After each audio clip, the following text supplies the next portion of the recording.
We're back with our dear, dear friend, style editor Bobbie Thomas. And as we all know, she lost her husband, Michael, 2 years ago. Mm-hmm. We love you, Bobbie. We love you, BT. Thank you.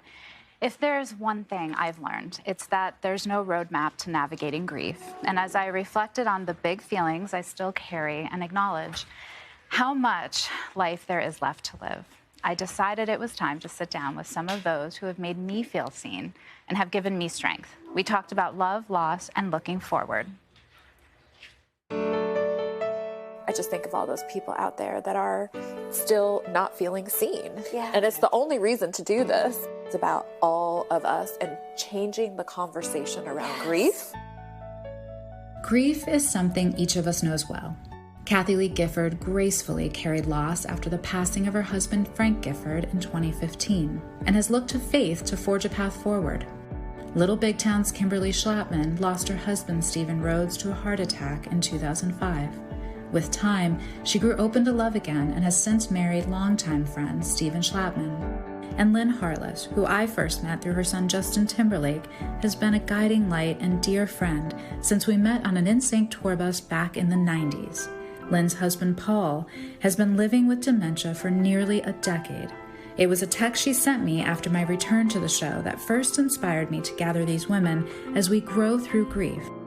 Lynn wrote, Dear Bobbie, it feels like you see me. Feels like you created this new segment for those of us who wake up every day and struggle to put on our happy faces, so the ones we love don't see our anguish. I try to push my grief down every day while I am here, walking through it and missing the intimacy of just a conversation or a touch. People don't know how to act around Paul. They keep their distance. It makes the loneliness so dark and, if possible, even more sad. How do you do it every day? You take all the little moments that you can get. He knows everything that's going on around him. He just has, he doesn't speak anymore very often. I want to take every opportunity and make the most of every day. What do you want other people to know? Just be there. Show up and be there. Makes all the difference. And Kathie, I am one of an entire population that watched you so gracefully share with us losing Frank. Everybody says, I'm so sorry you lost your husband. And I remember saying, I didn't lose him. I know right where he is and who he's with. And Kimberly, you radiate kindness. I look at you and I see, what you've been able to do living the rest of your life. Everything you're feeling is completely normal. People said to me, everything's going to be fine. You're going to love again. You're going to have babies. I didn't believe it, and I did not want to believe it. It's a very confusing space. I feel like I'm two people at the same time. Yeah, I think you do it day to day. You put one step in front of the other, and you have the most beautiful gift in your son. Yeah. I thought I would never love again. We were married for 14 years, and for about 12 of those years, I desperately wanted a baby, and it never happened. And when he was gone, I was almost mad at God that he hadn't given me a child from this man.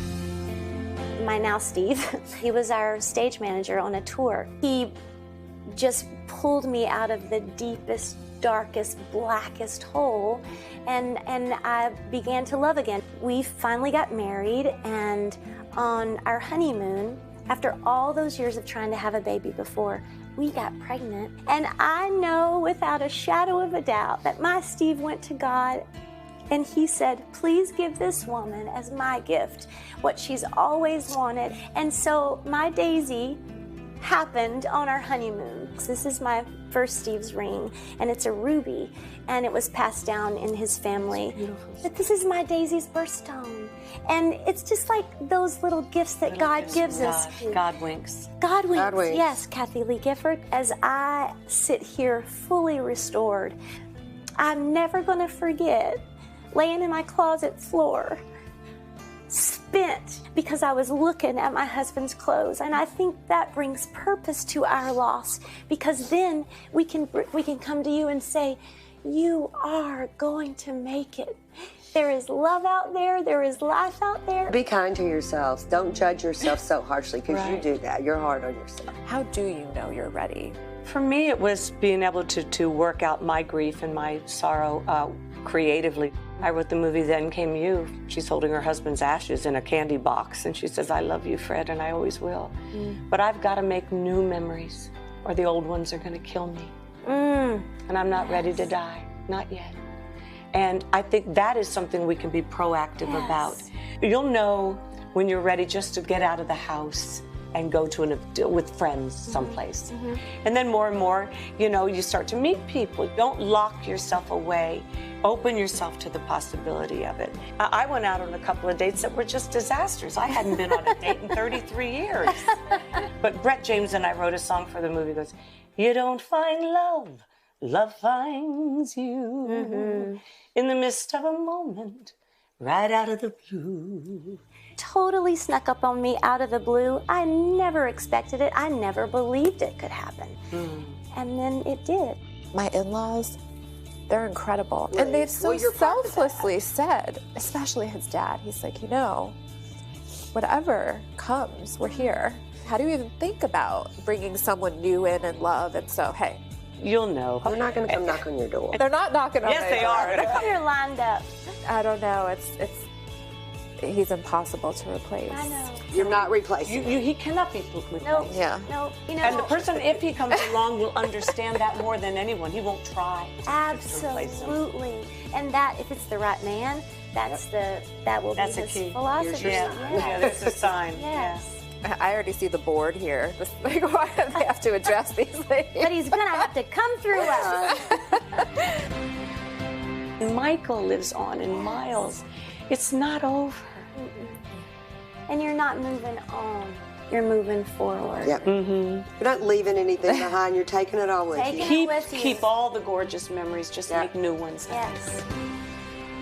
Oh, God, Bobbie, that was the most heartfelt, beautiful conversation. The common thread was like a wow. Just want to share those ladies and those thoughts with everybody who has been here for me and everyone else out there carrying loss, or if you're not, just to know what that is like. You just showed us hope in there. In all the grief, you showed us hope. You know who showed me hope? Michael.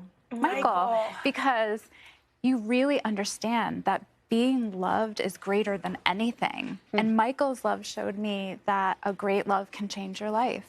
It really can. And so, of course, you want to make room in your heart. I have a life left to live with Miles. And so especially for him, Michael is irreplaceable. But that's magic. All of the beauty that is in Michael is in Miles and is still in you.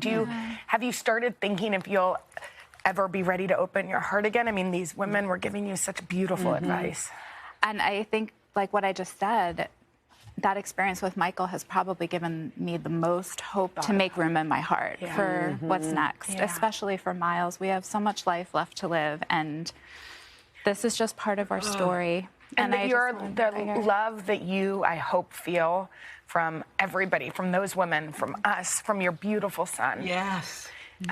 Is a beauty and a gift that not everybody gets. Grief is the other side of love. So whenever you feel sad and you're crying, it's weird how you sort of simultaneously, I just told Maria Shriver this the other night on the phone. I said, it's almost odd that you feel at the same moment, wow, the gratitude that you had something so big that would cause you to feel so much. And I think, don't we all just want to feel? Yes. Isn't that the whole point right now? Like, That's everything. I just want to feel. And so I want whatever life has left for me to feel and to be there for other people. Well, you are. We're already doing it, and Bobbie. we adore you. We do adore you. I'm just picturing people watching this going, me too, me too. You just want to feel. No, we Love adore you, Bobbie. We'll be back coming up right after this. Bobbie, that was